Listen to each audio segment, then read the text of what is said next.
Olá, tudo bem? Eu sou Emildo Coutinho e este é o canal Emildo Coutinho Escritor. Eu vou falar de um vídeo, um podcast que foi publicado e me enviaram. Não é um react, é só um comentário sobre dois pontos. Então teve ali o entrevistador da CCB, Congregação Cristã no Brasil, igreja da qual eu faço parte, e é o assunto do meu primeiro livro, História da Congregação Cristã dos Primórdios na colônia italiana em Chicago no século XIX, é a reunificação das igrejas na mesma fé e doutrina nos anos 1980. Então, tanto o entrevistado quanto os dois entrevistadores fazem parte da CCB.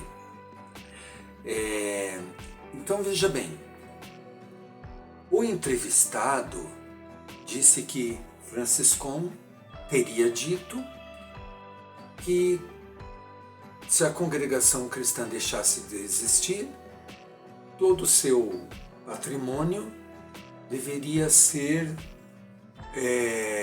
doado à instituição de caridade. Vou colocar aqui o vídeo, o trechinho que ele disse. Que o Luiz Franciscon, em 1910, um pouquinho depois, ele já fez uma profecia, entendeu? Perguntaram para ele: ô irmão Luiz, esse monte de igreja que está fazendo, e se um dia acabar, para que vai fazer com as igrejas que está fazendo, que gasta uma fortuna para fazer tantas igrejas, essa preocupação de fazer templo?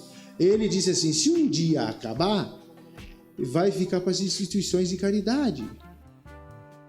Bom, então vamos esclarecer isso. O que Franciscon disse quando morreu em Chicago, em 1964, era que não fosse gastado dinheiro com flores no seu funeral e que o dinheiro fosse doado à Sociedade Bíblica Norte-Americana. Em relação ao Brasil, está no Estatuto da Congregação Cristã, porque é lei de 2002, que o patrimônio seja incorporado à União quando a instituição religiosa deixa de existir. Na verdade, há três possibilidades. A primeira, eu vou colocar aqui na tela e vou explicar com as minhas palavras, é que, deixando a instituição de existir, o seu patrimônio seja doado a uma instituição de caridade com a qual ela tenha alguma espécie aí de harmonia, de alguma forma. Se não tiver no estatuto, a própria União doa para uma entidade equivalente, assim, que tem essas características, uma sociedade assim de caridade. E a terceira opção é que seja reintegrada à União, o patrimônio. No Estatuto da Congregação é estabelecida a terceira possibilidade. Deixando de existir a congregação cristã, todo o seu patrimônio vai para a União. Está no Estatuto, então não vai acontecer nem a primeira nem a segunda. Agora, dizer que Franciscon falou algo, o que eu digo desse comentário é que muita coisa entre nós, supostamente, foi dita por Franciscon, mas não ficou registro, e a gente vê isso sendo replicado.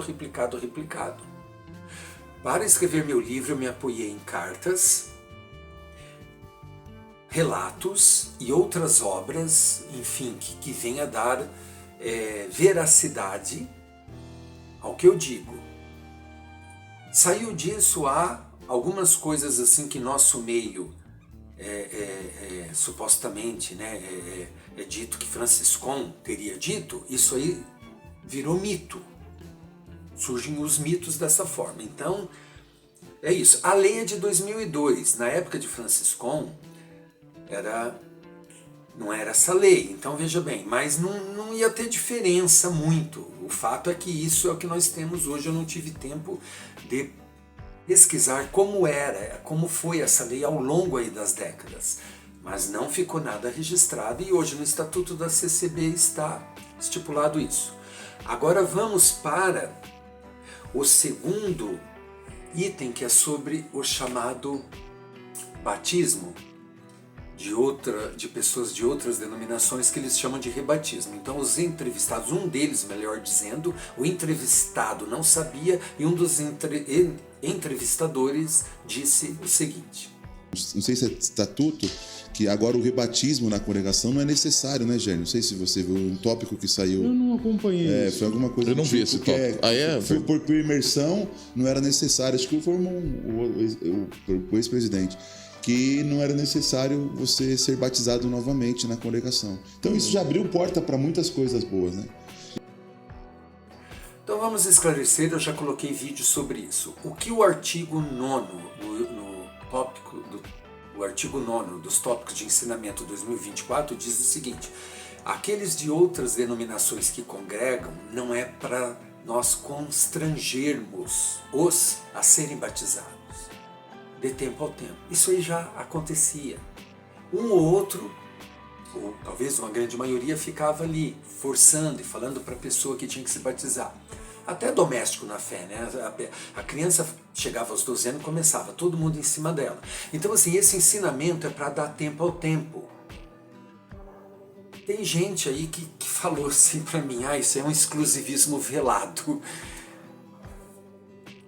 Pessoal, veja bem, para você entrar numa instituição ali, aceitar os pontos de doutrina, você tem que ser batizado. Senão, lá na frente você pode dizer: eu não me batizei, então eu, né? Enfim.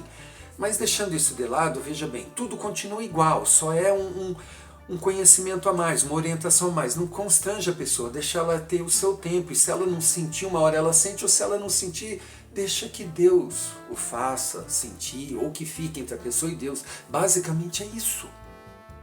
Basicamente é isso. Tudo continua igual. Então esse entrevistado, ele falou algo aí que não é como ele está falando, os outros não sabiam, então isso gera ali... Eu digo que esses novos ensinamentos para abrir a mente dos membros da congregação gerou 3 tipos de coisa. Uma, né, continuou igual, que é aquele tudo continua igual, nada mudou. Eu até coloquei um áudio aqui de um leitor que me mandou um áudio. Tudo continua igual, nada mudou. E tem aqueles que dizem assim: até que enfim vão aceitar batismo das igrejas, somos todos irmãos e tal.